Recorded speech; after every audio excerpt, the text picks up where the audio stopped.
প্রচলিত পদ্ধতিতে নির্বাচন হতে দেওয়া হবে না বলছেন চরমোনাই পীর। জানাবে মাটিতে শেখ হাসিনার বিচার হতে হবে বলছেন মির্জা ফখরুল। জানিয়ে দিব কখন দেশে ফিরতে পারেন তারেক রহমান, জানালেন আলাল। এদিকে গোপালগঞ্জে আওয়ামী লীগের 8 নেতার পদত্যাগ। শেখ হাসিনাকে দিয়েই অভিযান শুরু করার দাবি ভারতীয় এমপির। এবং সর্বশেষ জানাবো গুমের দায়ে দেশের মাটিতে হাসিনা সর্বোচ্চ শাস্তি হতে হবে বলছেন ফখরুল। দর্শক শুনছিলেন সংবাদ শিরোনাম, এখন বিস্তারিত। প্রচলিত পদ্ধতিতে নির্বাচন হতে দেওয়া হবে না বলছেন চরমোনাই পীর।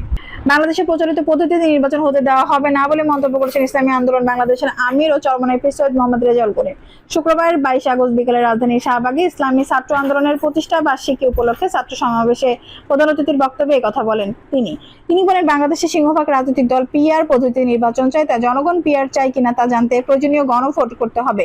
সংস্কার এবং বিচারের নিয়ে অন্তর্বর্তীকালীন সরকার ওয়াদা ভঙ্গ করেছেন। এই সময় জুলাইয়ে গণহত্যাকারীদের বিচার নিশ্চিতের পর জাতীয় নির্বাচন আয়োজন করতে হবে বলেও মন্তব্য করেন তিনি।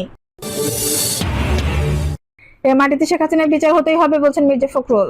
গুমখুনের জন্য শেখ হাসিনার বিচার এই মাটিতে হতে হবে এমন দাবি জানিয়েছেন বিএনপি মহাসচিব মির্জা ফখরুল ইসলাম আলমগীর। তিনি বলেন, গুমখুনের জন্য শেখ হাসিনা সরকারি দায়ী, এই দেশের মাটিতে তার বিচার হতেই হবে, এমনকি সর্বোচ্চ শাস্তি হতে হবে। শুক্রবার বিকেলে রাজধানীর মানিক মিয়া এভিনিউতে মায়ের ডাকের অনুষ্ঠানে তিনি এসব কথা বলেন। বিএনপি মহাসচিব গুম খুনের সঙ্গে যারা জড়িত ছিল তাদেরকে খুঁজে বের করে আনার চেষ্টা করবে বিএনপি।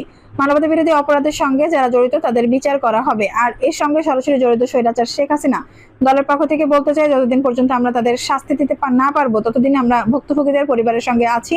মির্জা ফখরুল বলেন, বিএনপির 1700 নেতাকর্মীকে গুম করে দেওয়া হয়েছে। বাংলাদেশের প্রতিটি পরিবারের পাশে দাঁড়িয়েছি, তবে স্পষ্টভাবে বলতে চাই, বর্তমান অন্তর্বর্তী সরকার সম্পূর্ণভাবে ব্যর্থ হয়েছেন।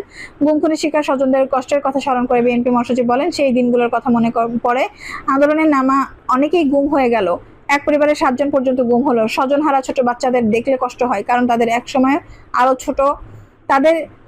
আরো ছোট অবস্থায় দেখেছিলাম। কখন দেশে ফিরতে পারেন তারেক রহমান, জানালেন আলাল।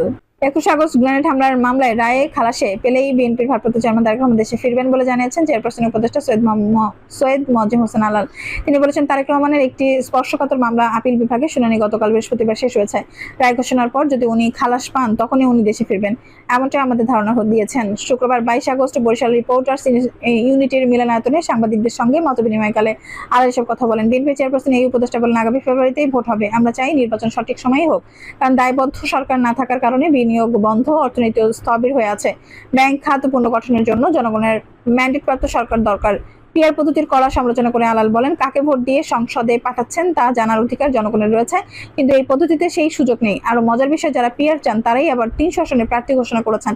পিআর হলো আলাদা প্রার্থী ঘোষণার দরকার পড়ে না, তাই রাজনৈতিক দলগুলোর এই দাবিটাও সাংঘর্ষিক। তিনি বলেন, পিআর পদ্ধতিও আরো কিছু বিষয়ে রাজনৈতিক দলগুলোর ভিন্ন মত আছে, সময়ের সঙ্গে সঙ্গে সবকিছু সমাধান হবে।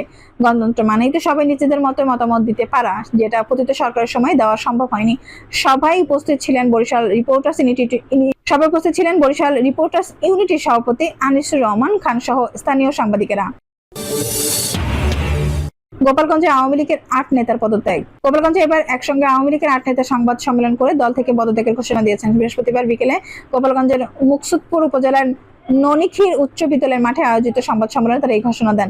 পদত্যাগের ঘোষণা দেওয়ার সবাই গোপালগঞ্জের মুকসুদপুর উপজেলার ননিখির ইউনিয়ন ও ওয়ার্ড আওয়ামী লীগের নেতাকর্মী পদত্যাগকারী নেতারা হলেন ননিখির ইউনিয়ন আওয়ামী লীগের সহসভাপতি মনোজ মৌলিক, কাজী মিজানুর রহমান, সহপ্রচার সম্পাদক রাসেল শেখ, সংসদ সদস্য স্বপন শেখ, একই ইউনিয়নের 1 নম্বর ওয়ার্ড আওয়ামী লীগের সভাপতি মোহাম্মদ নূর আলম মিয়া, 6 নম্বর ওয়ার্ডের আওয়ামী লীগের সাংগঠনিক সম্পাদক সুবল রায়, 9 নম্বর ওয়ার্ড আওয়ামী লীগের শ্রম বিষয়ক সম্পাদক আকাশ চোকদার, ননিখির ইউনিয়ন স্বেচ্ছাসেবক লীগের সাধারণ সম্পাদক জলিল কাজী। সংবাদ সম্মেলনের পদত্যাগকারী 8 আওয়ামী লীগের নেতার পক্ষে লিখিত বক্তব্য পাঠ করেন ননিখির ইউনিয়ন আওয়ামী লীগের সহসভাপতি মনোজ মৌলিক। সংবাদ সম্মেলনে মনোজ মৌলিক বলেন, আমরা ননিখির ইউনিয়ন আওয়ামী লীগ শাখার সব পদ থেকে স্বেচ্ছায় ও সজ্ঞানে অব্যাহতি নিচ্ছি। আমরা দৃঢ়ভাবে জানাচ্ছি, দেশের স্বাধীনতা, সার্বভৌমত্ব, জনগণের স্বার্থ রক্ষায় সর্বদা অঙ্গীকারবদ্ধ থাকবো। রাজনৈতিক দল বা ব্যক্তির স্বার্থে ঊর্ধ্বে উঠে ভবিষ্যতে দেশ ও জাতির কল্যাণে কাজ করে যাব। আজ থেকে আওয়ামী লীগের সঙ্গে আমাদের আর কোনো সম্পর্ক নেই, আর ভবিষ্যতেও থাকবে না। শেখ হাসিনাকে দিয়ে অভিযান শুরু করার দাবি ভারতীয় এমপির। অল ইন্ডিয়া মজলিস ইত্তেহাদুল মুসলিমিনের প্রধান ও ভারতীয় লোকসভায় সদস্য আসাদুদ্দিন ওয়াইসি বলেছেন, ভারত সরকার সত্যি সত্যি যদি অবৈধ বাংলাদেশিদের ফেরত পাঠাতে আগ্রহী হয় তাহলে এখন শেখ হাসিনাকে ফেরত পাঠানো হোক, তাকে দিয়েই শুরু হোক ও এই অভিযান। বৃহস্পতিবার দ্য ইন্ডিয়ান এক্সপ্রেসের আইডিয়া এক্সচেঞ্জ অনুষ্ঠানে কথা বলেন ভারতের হায়দ্রাবাদ থেকে নির্বাচিত এই সংসদ সদস্য। ওই অনুষ্ঠানে ওয়াইসি বলেন, শেখ হাসিনা কেন এই দেশে রয়েছেন, তিনিও তো বাংলাদেশি তাই না, তাকেও ফেরত পাঠানো হোক। 2024 সালে আগস্টে ক্ষমতাচ্যুত হওয়ার পর থেকে শেখ হাসিনা ভারতে বসবাস করছেন। ওয়াইসি এই প্রসঙ্গে বিজেপি সরকারের সমালোচনা করে বলেন, দেশকে অনুপ্রবেশকারী মুক্ত করতে হলে শেখ হাসিনাকে দিয়েই শুরু করা উচিত। আমরা কেন বাংলাদেশের ক্ষমতাচ্যুত প্রধানমন্ত্রীকে দেশে রেখেছি, তিনিও তো বাংলাদেশি, তাকে ফেরত পাঠানো হোক। লোকসভার এই সদস্য বলেন, বাংলাদেশের জনপ্রিয় অভ্যুত্থানকে ভারতের মেনে নেওয়া উচিত, নতুন সরকারের সঙ্গে সুসম্পর্ক গড়ে তোলা দরকার। নিজের মন্তব্যের ব্যাখ্যায় ওয়াইসি বলেন, এদিকে একজন বাংলাদেশিকে আমরা এই দেশে থাকতে দিচ্ছি, তিনি তার নানা ধরনের বক্তব্য দিচ্ছেন, বিবৃতি দিচ্ছেন, সমস্যা সৃষ্টি করছেন। অন্যদিকে পশ্চিমবঙ্গের মালদা মুর্শিদাবাদ জেলার দরিদ্র বাংলাভাষী নাগরিকদের পুনে থেকে উড়োজাহাজে চাপিয়ে কলকাতায় নিয়ে যাওয়া হচ্ছে। এই সীমান্ত গিয়ে নো ম্যানস ল্যান্ডে ছেড়ে দেওয়া হচ্ছে। তারা সদস্যই বাংলাদেশি অনুপ্রবেশকারী কিনা সেটা যাচাই বাছাই পর্যন্ত করা হচ্ছে না।